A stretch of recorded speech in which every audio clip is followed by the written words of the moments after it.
Hello YouTube and welcome. We are watching a video by Evil Vora today. Why high MMR sucks in Dead by Daylight. Let's get into it. Go ahead and dive straight in and be completely honest. High MMR killer in 2026 does often feel like complete misery. I play it mostly because I stream it and I'm good at it, but it's strictly for the competitive side of me. Yeah, I have to agree. I only play Dead by Daylight Killer when I want to just lock in. I'm never playing it when I'm just trying to relax after a day at work. Like I'll play Killer after work, but when I play Killer, like I'm solely looking to lock in and like really focus on the game. Um, because if you don't, you just lose. And even when you do lock in, like my God, like even just earlier today on the stream at Calamity 81 on Twitch TV, shameless self shout out. Um, I was streaming and I was playing against a team. They had like 3 gens done in what was it, like a minute and a half, if that. I eventually won, but still, like that happens, and you feel, especially as playing as Ghostface, you feel like there's nothing that you can do. Let's continue. The fun aspect, you can't have any of that in 2026. If you want to have fun, you're going to lose. Which leads me to my point. Killer mains out there. If you want to continue, playing killer with a decent headspace, listen, you need to let winning and losing go. Stop looking at it because technically it's not a winning and losing game. Stop looking at it from the, point of view. And I know it's difficult because I look at it from that point of view. But I have to ask you guys, listen, if you don't stream, you're high, tier killer or high MMR killer, not high tier, but high MMR killer, any of your P100s, if you played one killer for more than a week, you're probably going to start going against some demons. And by demons, I don't mean. Yeah, he's absolutely right about this. I mean, there's really not much to say about this. He's just right about everything, essentially. Like, I did an experiment a while back where I played on my brother's account, and he had never really played. He played a while back when the maps hadn't been updated yet, and I played like, I don't know, 4 or 5 games before I was going against just absolute demons, talking like gen rushing perks, object of obsession, all the good shit. So yeah, it gets bad really quickly, especially for a newer player or a newer killer player, especially if they have like a grasp on like just playing games in general, because you'll progress real quickly.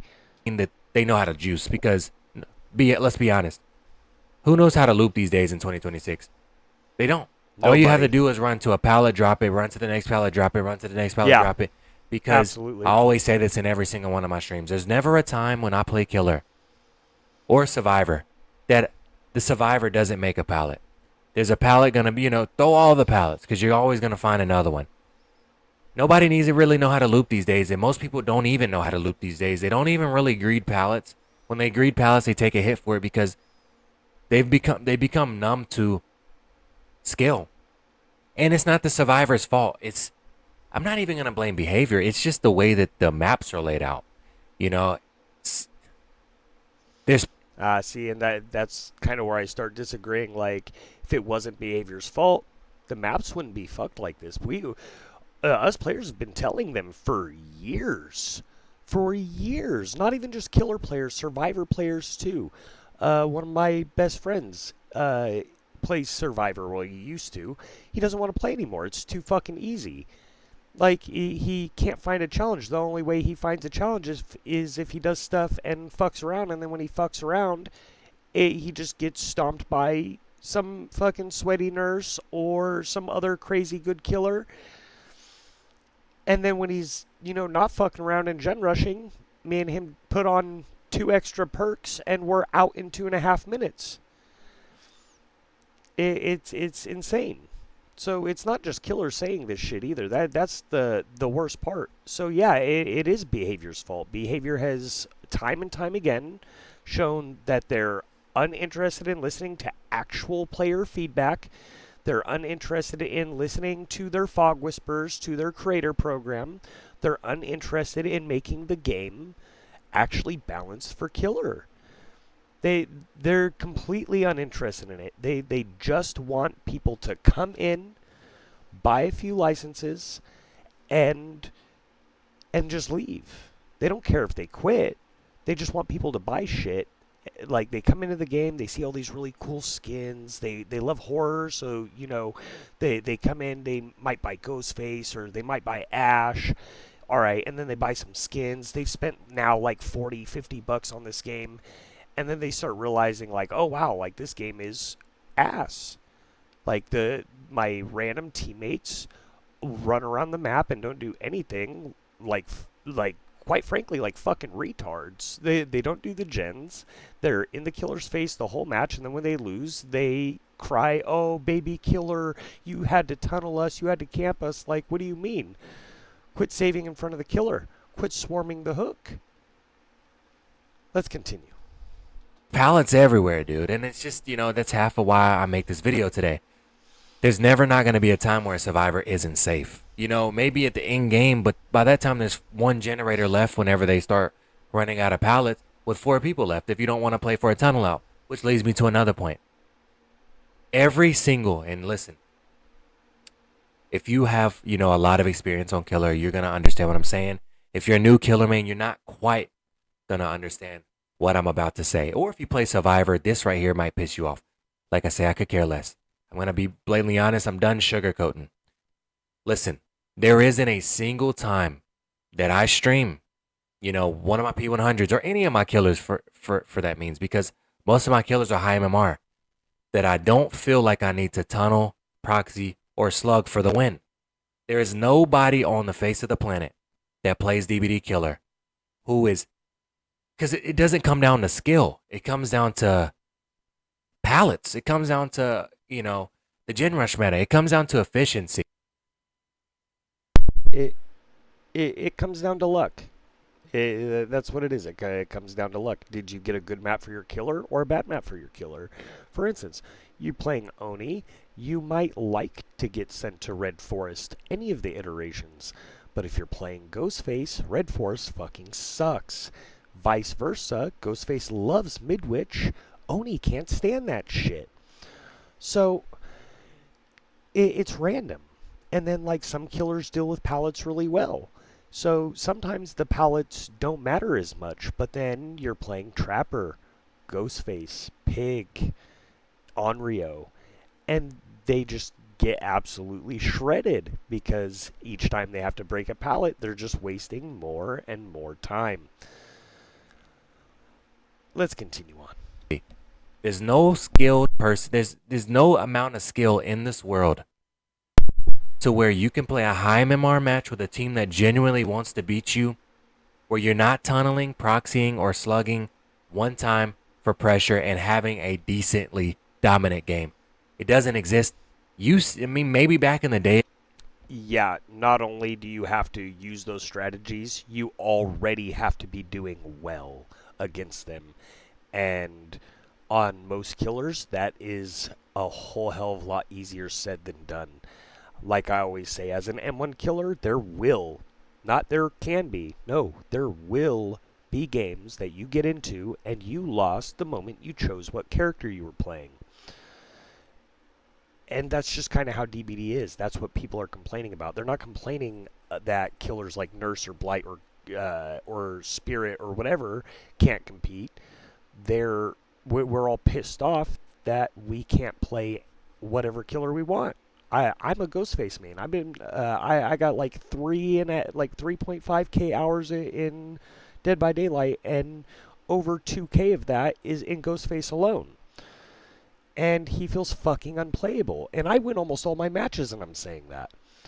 So, like, something's got to be done for both sides. It did, or low MMR, but these days and age, it's completely impossible. Every single DBD tournament that you watch, they're tunneling right off the bat because they know It's necessary to win, even with a high tier killer.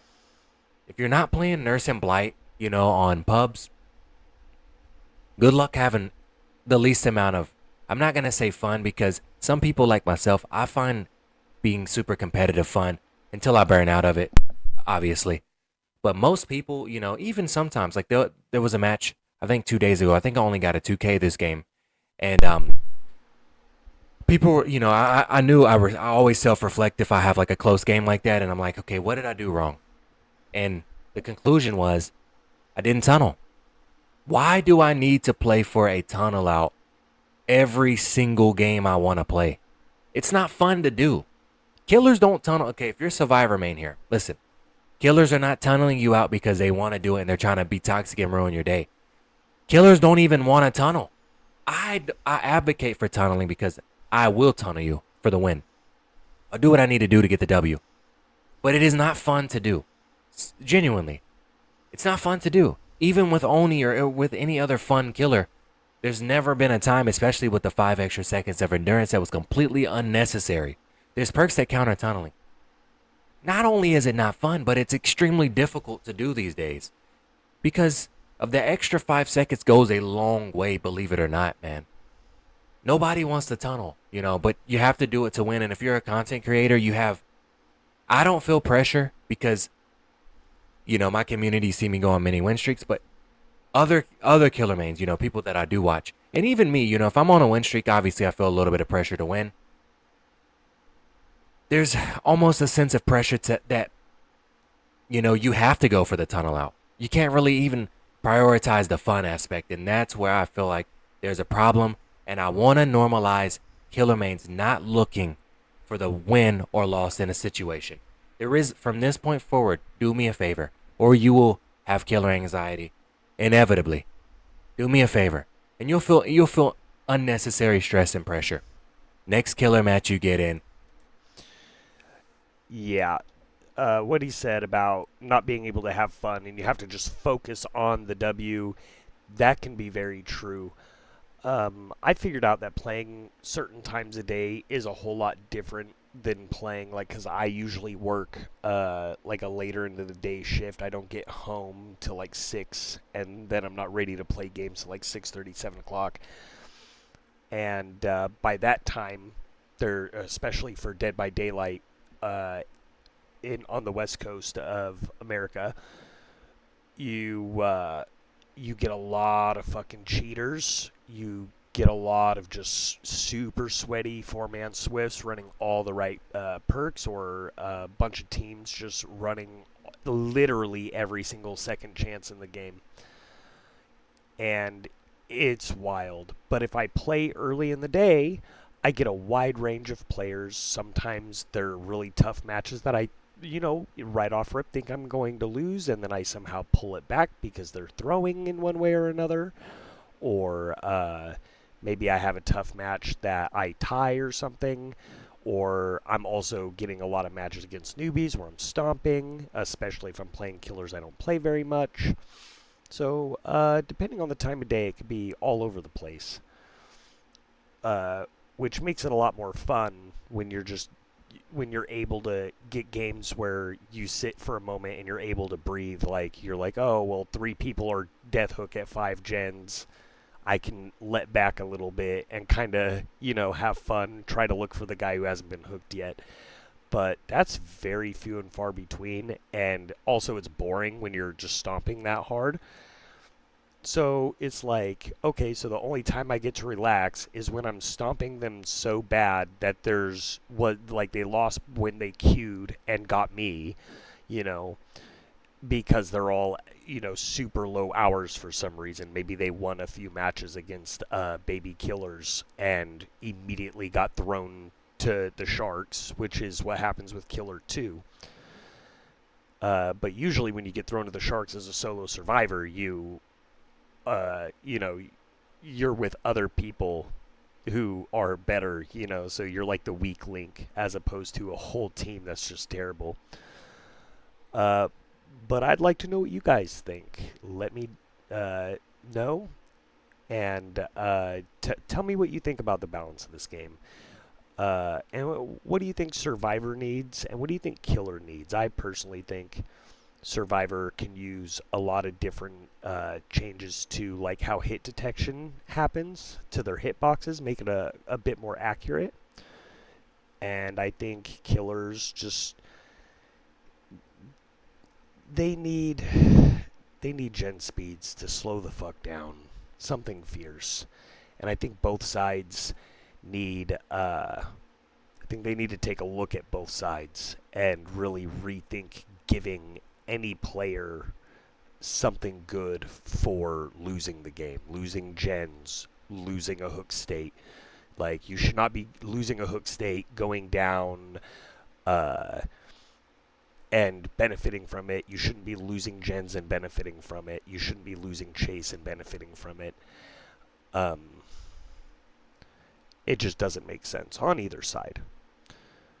But yeah, tell me what you think. I've been Calamity, and I'll see you in the comments.